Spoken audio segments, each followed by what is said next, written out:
All right. What's going on, guys? Welcome back to Fast Cars, Fast Money. As always, it's Andrew, Coop, and Rich with you guys. We're going to be breaking down the Cup Series this time for the Daytona Road Course.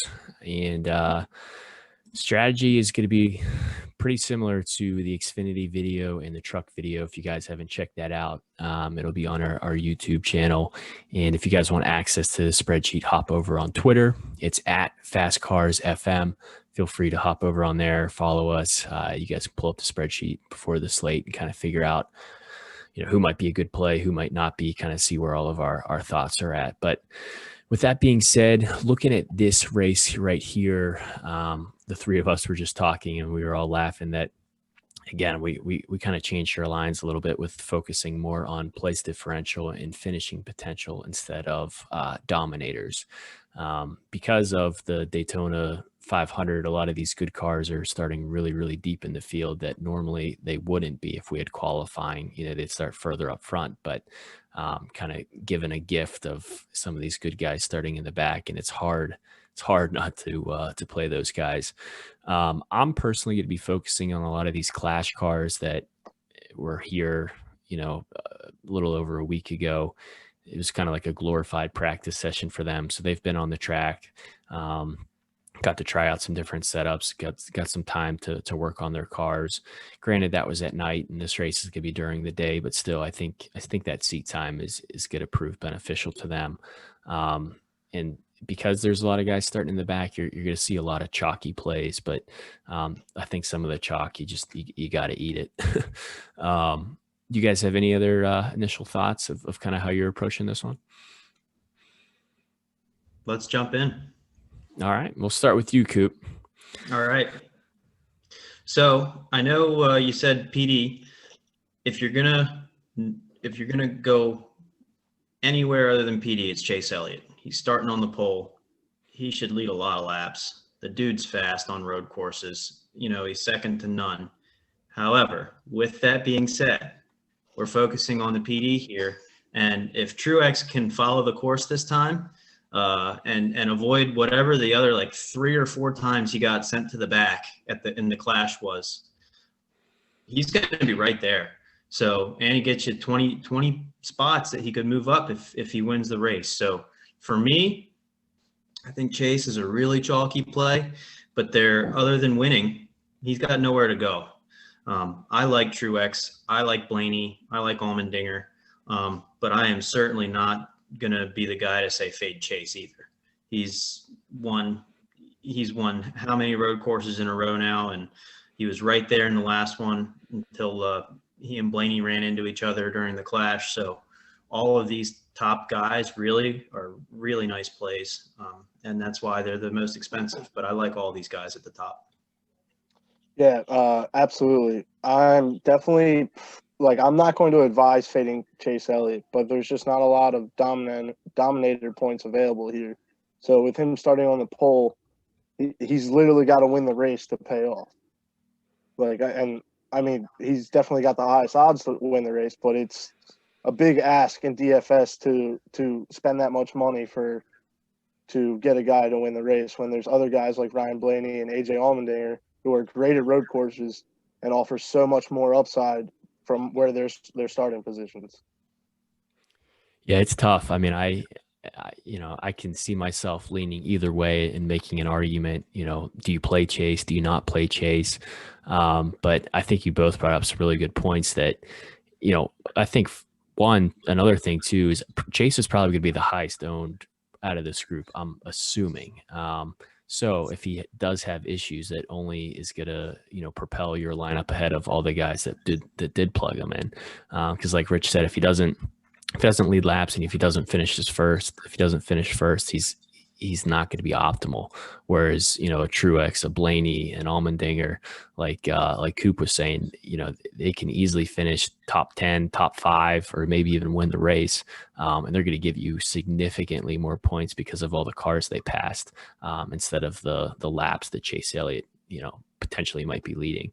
I can see Elliott leading stage 1, but after pit cycles, I think the leaders, I think it's going to change, quite a bit. So if we're paying for a lot of these guys, is there any guy in the 9K range that you guys are looking to pair with some of the guys in the 10K range, or are you skipping over this range? I am not. I like Bowman a lot. He's in better equipment than last year. He did fine on the road courses. Bowman is a high interest to me, and he might be. I have more interest in him than anybody else in this range, so I think he might be even underpriced. Now, Kevin Harvick is the guy I'll highlight here too. I'm pretty much completely fading Kevin Harvick. He's struggled here at the Daytona road course the last couple races, and he's starting 5th. I just have no interest in Harvick at all. Yeah, in this range for me, Alex Bowman is definitely the play. I think we had somebody else at 9K in the truck series that we liked. It's just a good spot. He offers all the PD upside, starting way in the back. And then I do like Kyle Busch, even though he's in the 10K range. We didn't touch on him. He offers PD upside, and I think he's a sneaky play to win this race as well. Yeah, looking at the 9K range, it's tough because it's like, do you play a Hamlin? Do you play a Keselowski, a Logano? Like, I think those are solid plays, but I'd much rather play, like you said, a Kyle Busch and AJ Allmendinger, a Ryan Blaney above them and pay up for those guys, because I think you can get some other solid place differential plays outside of the 9K range. But if I had to pick one guy in the 9K range, and he's the cheapest too, it would be Alex Bowman. Bowman has the same equipment that Chase Elliott has basically. So, and he starts 36th. Like, obviously he's going to move forward, and that's easy points that you can just plug into your line. After that, getting to the 8K range, there's a couple of guys here that I think are interesting. William Byron's always a decent road course racer. I think he might be a good GPP play. I don't think he's going to be super high owned. Kurt Busch struggled a little bit. He had some issues in the class, but he's always been a good road course racer. I think he'll be lower owned. Don't really have too much interest in Chase Briscoe.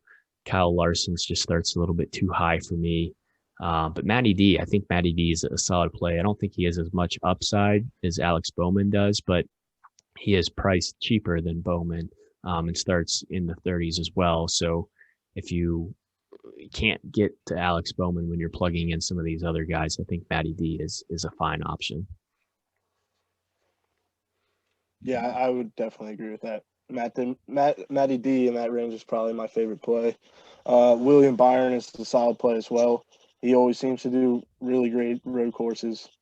And then I personally like Kyle Larson. I think he's a sneaky play here, but he just starts way too high. So probably would only have him in maybe one line. Yeah, I agree with everything. And again, I'll even reiterate that I don't think Kurt Busch is going to be high owned, and I think he's a fine GPP play. But I think Matt DiBenedetto and William Byron are the two out of this range that I like the most. All right. Why don't you start us off, Coop, on the 7K range? Is there any guys in here that you're targeting? Sure. In this range, for me, Chris Buescher and Tyler Reddick are the two that stand out. Both have done well here. And I think that out of this group, those two are my favorite.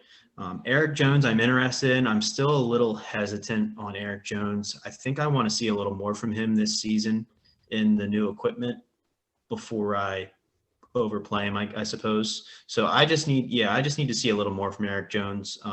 But obviously starting 37th, there isn't any downside there, and he'd be a relatively safe option as well. Going on with what Coop said, definitely Chris Buescher out of the 7K range is probably my favorite play. And Cole Custer starting 13th, he definitely could hurt your line if he has a pit road penalty or something stupid, but he has the car to finish in the top 7, top 6. So he offers that little bit of PD upside, but that finishing potential is pretty solid right there. Yeah, I would say Cole Custer is probably a GPP only play. Chris Buescher and Eric Jones, like Coop was talking about, I think those are two guys that you can easily play in either a cash lineup or a GPP lineup. And they can't really hurt you. You know, they might not have as much upside as a Cole Custer does, but they start so deep in the field that even if they finish 15th or 20th, they're still giving you a significant amount of points just because of where they started. Once you get to the 6K range, I mean, this range is tough. You know, you feel bad for some of these guys because normally these would be the guys that start in the late 20s and in the 30s, but because of their good finishes at Daytona at the 500, they're starting towards the front of the field, which has me not really interested in any of these guys. Like Michael McDowell, yes, he's a good road course racer, but he just starts way too high and he doesn't have the equipment to stay there. Maybe he can get a top 10, but even then that's not going to pay off for you. Austin Dillon starts way too high.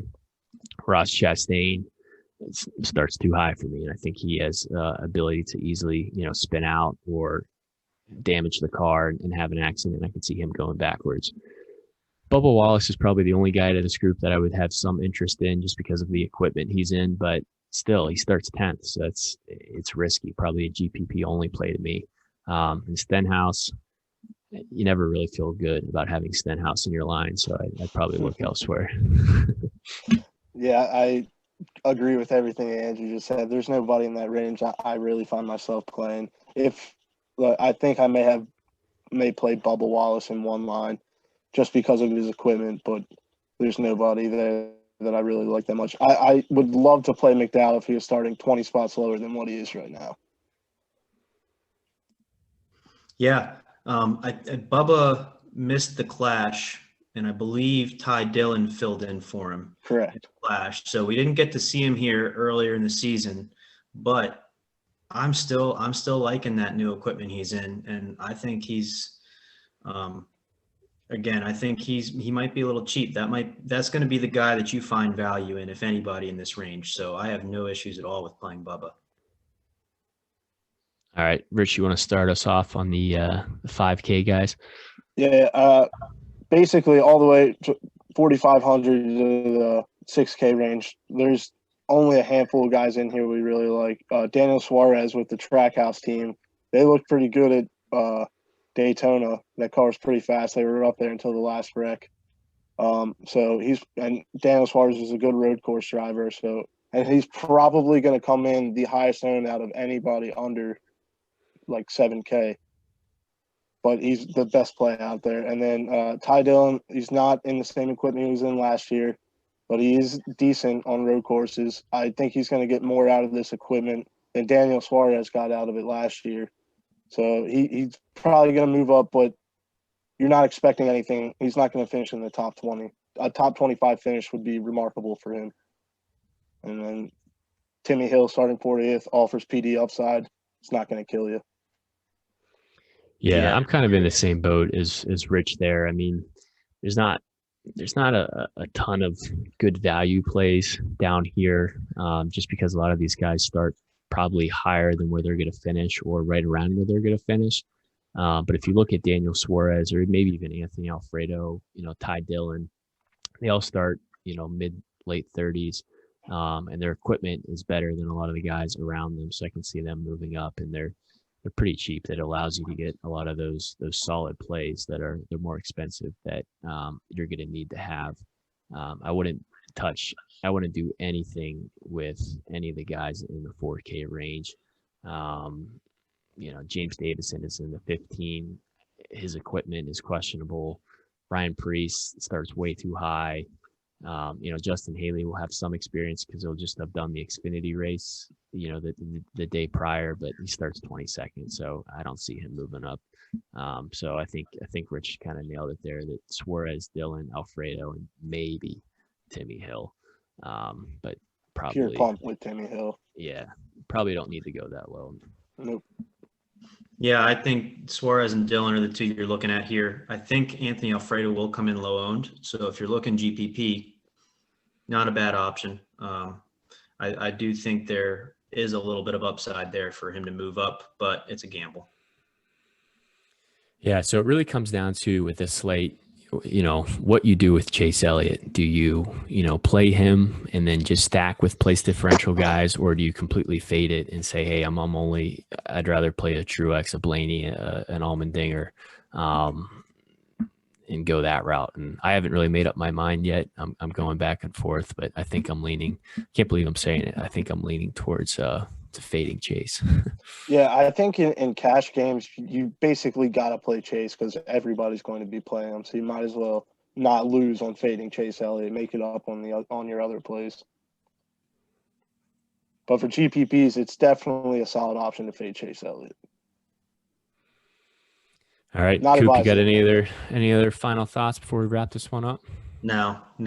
I think I've said enough. I'm leaning towards fading Chase either, but there's only so many times I feel that we should say that. Even I feel guilty just saying it. So, yeah, I'm done. All right. Well, thank you guys for tuning in. Like I said, this is just week 2 of a very long, NASCAR season. We'll be here with you guys, the whole year. And if you guys want to follow along with our journey, our DFS journey, hop over and follow us on Twitter at FastCarsFM and subscribe to the channel so you guys don't miss out on any other videos. But that being said, best of luck, and we'll talk to you guys next week. Yeah, good luck, everyone. Good luck.